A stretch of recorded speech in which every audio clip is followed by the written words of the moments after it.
Hello and welcome to the Emotional Wellbeing podcast, where we take a deep dive into the human condition, and welcome to episode 56. And this episode is a special one, both for me personally and for Emotional Work as an organisation, because it is where we are publishing our first of 3 research papers around the theme of emotional wellbeing in the workplace. And this first one is titled, "This is How I'm Feeling: The Levers for Emotional Wellbeing at Work." Now, I need to begin by expressing my gratitude and thanks to Ashley Hilton, our insight and community manager here at Emotional Work, for the work and effort she's put into pulling this piece of research together, both in terms of running the actual research project and in terms of the analysis and the write-up as well. So this research wouldn't be where it is if Ashley hadn't had her hands in it. So thank you very much, Ashley. And this research matters because emotions and how we feel at work have a huge impact on wellbeing outcomes. Now, the 3 wellbeing outcomes that we looked at in particular for this research were the extent to which people reported being stressed by work in the last 4 weeks, the extent to which people reported work keeping them awake in the last 4 weeks, and the extent to which people find pleasure in their work. And I'm saying it matters because how we regulate, express, and work with our emotions on a day-to-day basis have a link with our overall physical, mental well-being. And often, I think anyway, a lot of the focus is on how to support people when they might be struggling, whether that be struggling from a mental health perspective, struggling from a burnout perspective, struggling from a chronic stress perspective. And what we wanted to establish in this research is, how can we get in early? What is it about how people feel on a day-to-day basis and the extent to which they can work with their emotions on a day-to-day basis, and how does that then impact these wellbeing outcomes? So we put a 4-week window around the stress and the sleep side of things for that reason, because emotions are transitory. Emotions last for seconds and minutes, whereas mental health conditions are much more enduring. So when we're looking to establish the extent to which emotions are impacting these wellbeing outcomes, that's why we put that 4-week window around it. And what I and Emotional Work want to do, and what Emotional Work does, is commit to enrich the lives of everybody by placing emotion where it belongs, at the heart of work. And one of the key ways that we can provide that enrichment is by equipping individuals, teams, and organisations to constructively work with emotions on a day-to-day basis. And what we've got here in these findings that I'm going to share with you shortly is some really interesting correlations between emotions and the extent to which people feel they have purpose and meaning in their work, and the extent to which people feel they have freedom to do their best work, and the extent to which stuff gets in the way of people performing their best work, and how those 4 things link to these wellbeing outcomes around being stressed in the last 4 weeks, work impacting sleep in the last 4 weeks, and finding pleasure in your work. So what I think has happened in the workplace over the last probably 10 years, maybe 15, is a greater focus on things like purpose and meaning, and greater focus on things like freedom and autonomy, and removing barriers to people being able to do their best work. So the classic leadership idiom of find out what people are good at and then get out of their way, as an example. So what we wanted to establish was for you as an individual, what can you do that is going to help you be less stressed, sleep better, and find pleasure in your work? We also wanted to establish, if you're a leader or a manager in an organization, what can you do with your teams that can help them be less stressed about work, have work interrupt their sleep less, and find more pleasure in their work?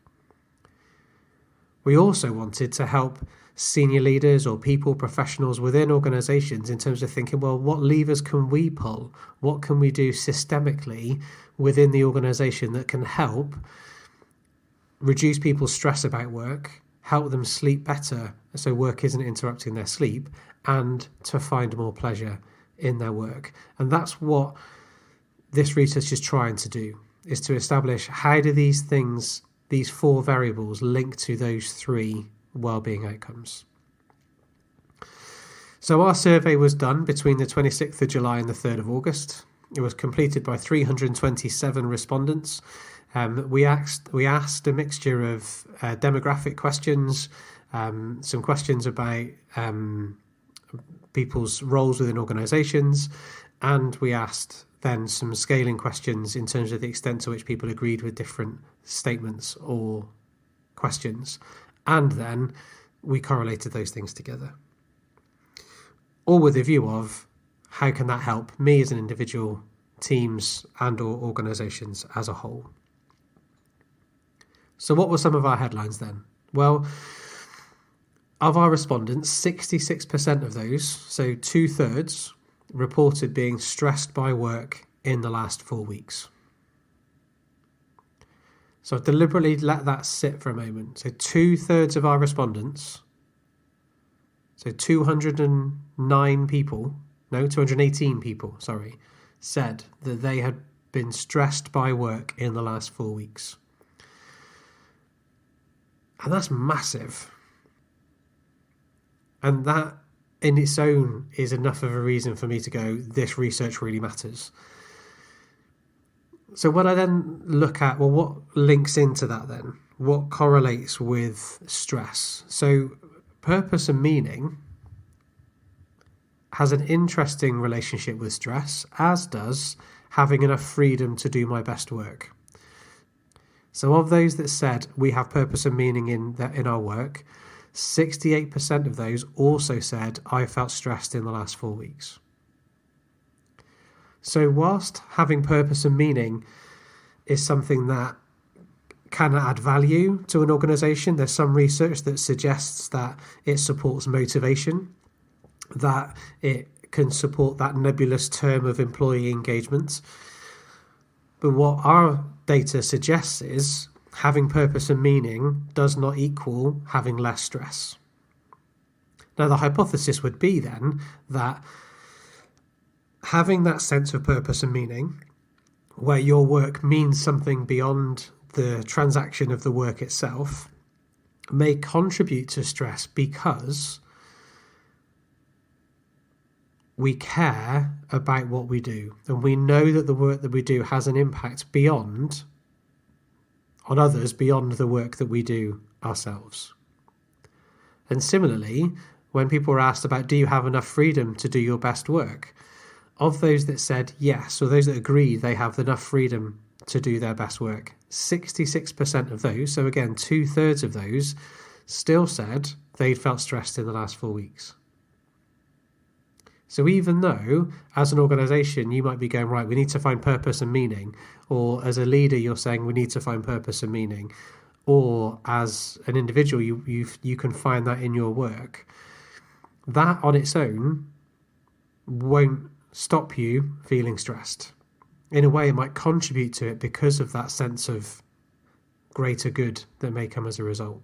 Similarly, if you go with that classic leadership idiom that I shared earlier on of find out what people are good at and then get out of their way, getting out of their way doesn't seem to equate to less stress either, because of those that said we have enough freedom to do our best work, 2/3 of those still felt stressed in the last 4 weeks. So what might help more then?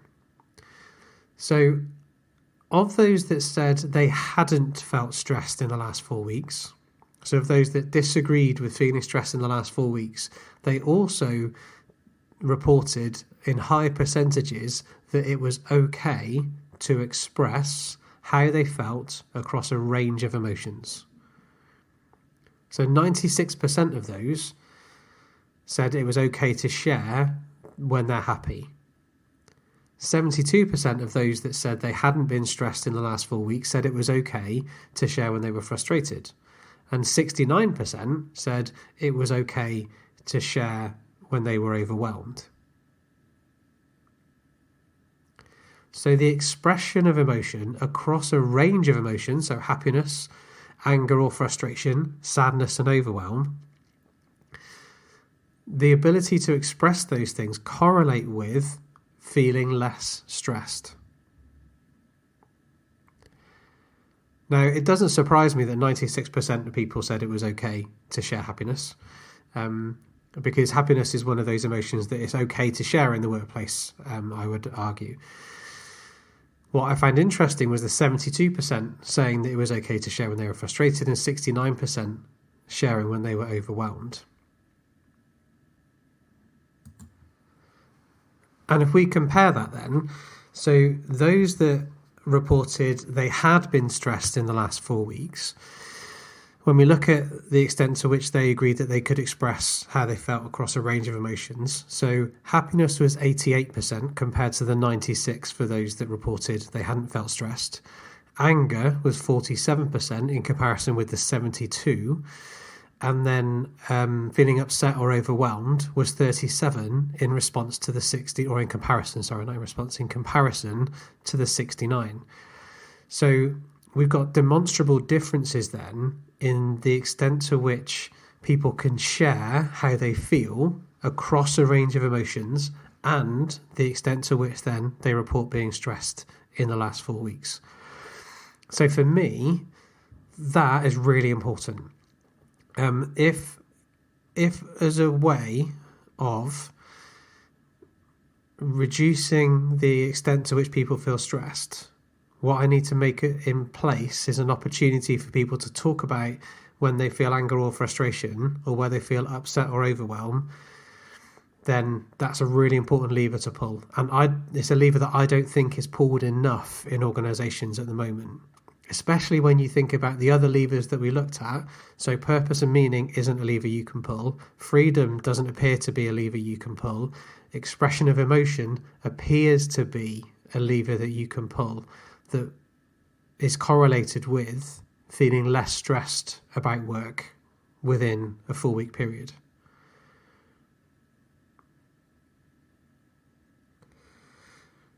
So let's look at another wellbeing outcome then. So let's look at sleep.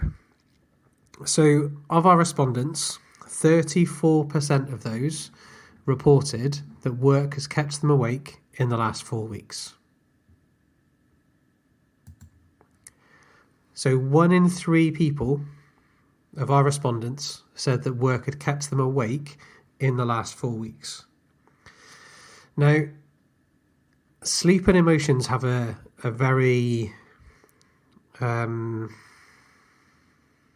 the word I'm looking for?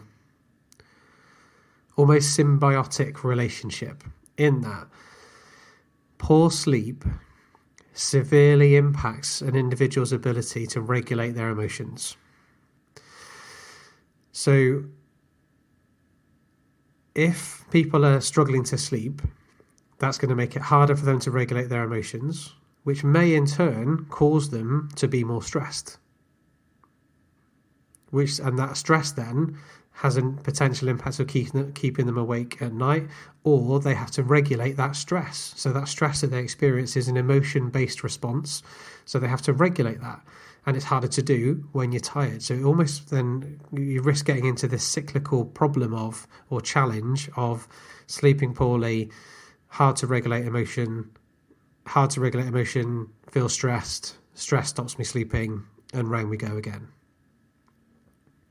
So when we look at those that disagreed that work kept them awake, so of the 66% of people that said work wasn't keeping them awake or hadn't kept them awake over the last 4 weeks, Of those, 91% said it was okay to share when they were happy, 61% said it was okay to share when they were frustrated, and 64% said it was okay to share when they were upset or overwhelmed.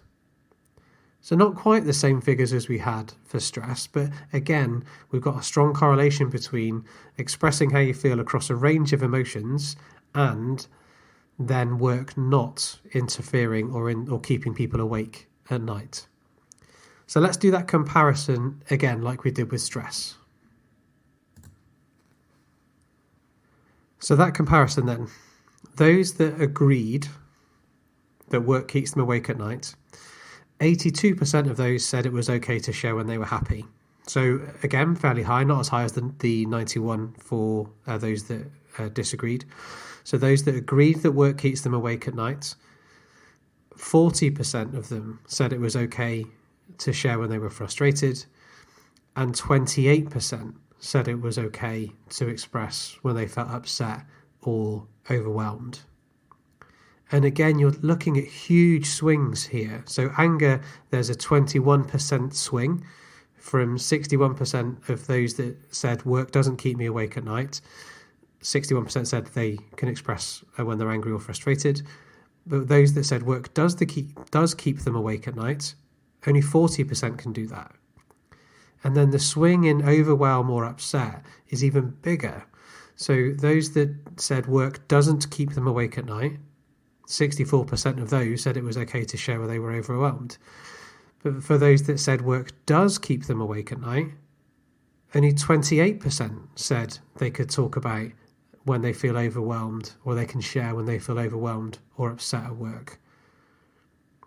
So there, we're looking at a 36% variation.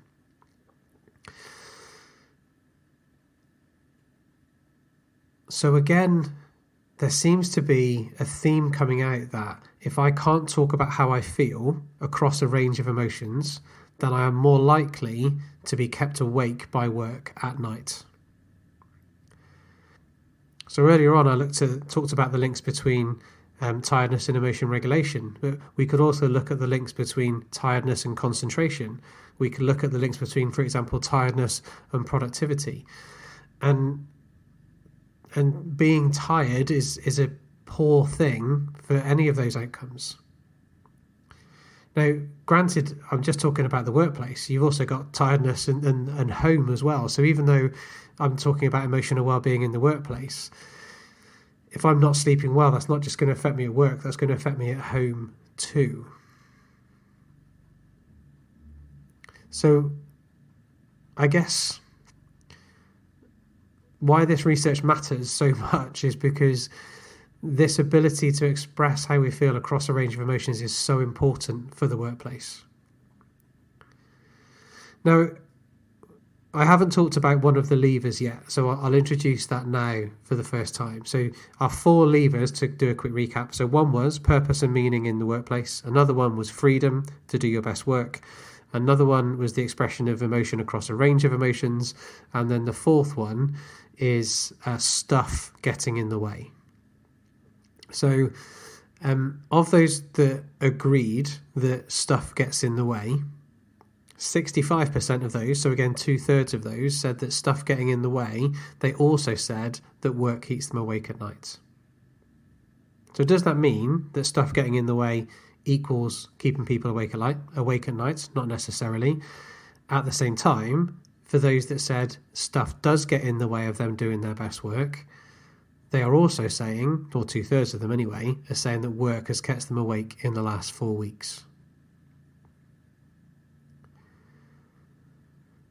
So you might challenge me and go, well, Phil, why have you just had stuff gets in the way? That's a massive kind of catch-all term. And absolutely right it is. Because I thought about doing something more specific, but then I would need to list every variable of a thing that could possibly get in the way. And I thought that just is unrealistic. We can't account for every single variable, so let's keep it big and broad.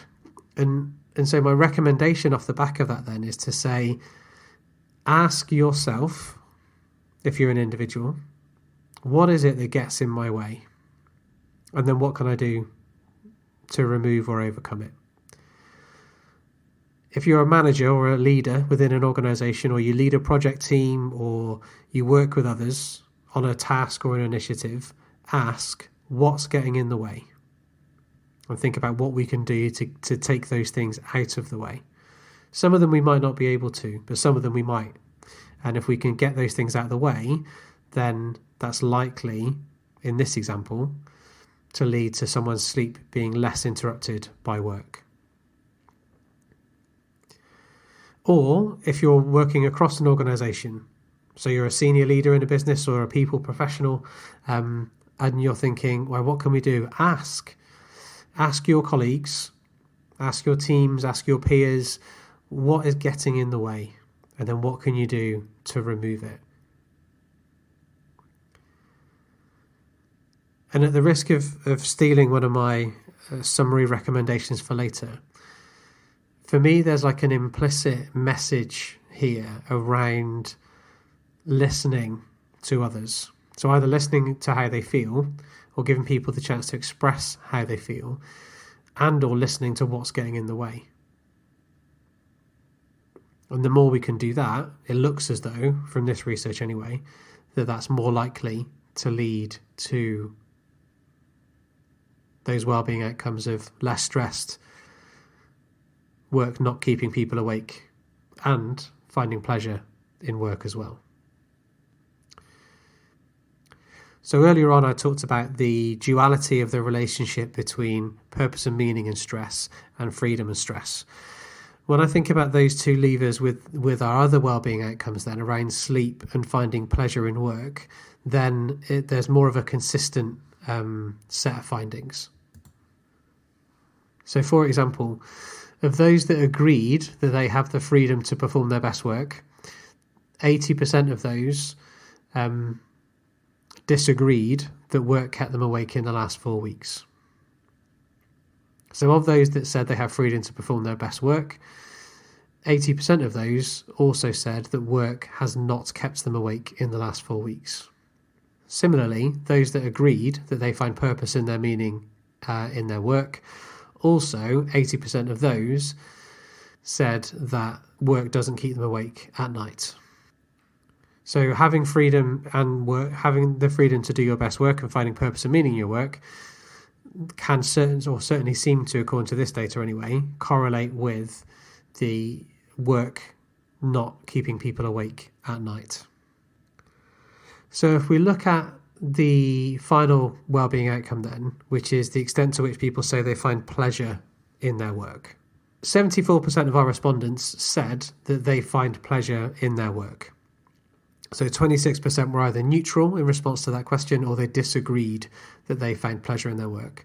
So what we were interested in then is, what is it about those that disagree, and what correlates with that? And what we found was an interesting one, particularly around overwhelm. So I'm picking out overwhelm because sharing when you're overwhelmed or upset at work, the swing for the extent to which work keeps people awake, and the extent to which people reported being stressed in the last 4 weeks, the variation of expressing overwhelm was the greatest in those two areas. So if I think about pleasure and then overwhelm in particular, so of those that disagreed that it was okay to share where they were overwhelmed, 84% of those also disagreed that they find pleasure in their work. So those that say, I can't talk about feeling upset or overwhelmed at work, 84% of those people also said they don't find pleasure in their work. And that correlation is massive. So if I can't talk about feeling upset or overwhelmed at work, and then 84% of those, so 4 out of 5 people, also say they don't find pleasure in their work. And that is huge. So what else do we find around the extent to which people said they find pleasure in their work? So 86% of those who agreed that stuff gets in the way of performing their best work also disagreed that they find pleasure in their work. So in the same way that the finding on expressing upset or overwhelm, a huge proportion of those also said that they don't find pleasure in their work. It's the same or a similar story for those that say stuff gets in the way. So those that are saying stuff gets in the way of their work, 86% of those also say they don't find pleasure in their work. If we look at the other two levers that we can pull then, so finding purpose seems to have an important relationship. So 90% of those agree that they find purpose in their work, also agree that they find pleasure in their work. And then when we look at having the freedom and autonomy to do their best work, 86% of those who said they find pleasure in their work also said that they have enough freedom to do their best work. So finally, for pleasure then, let's have a look at the extent to which people said they can express how they feel across a range of emotions, and similar findings to what we've had from the other two wellbeing outcomes. So 92% of those who agreed it's okay for them to share when they feel happy also said they find pleasure in their work. So you could argue, well, that would make sense, because if I feel happy and I can express my happiness, then that may lead to that longer term state of pleasure.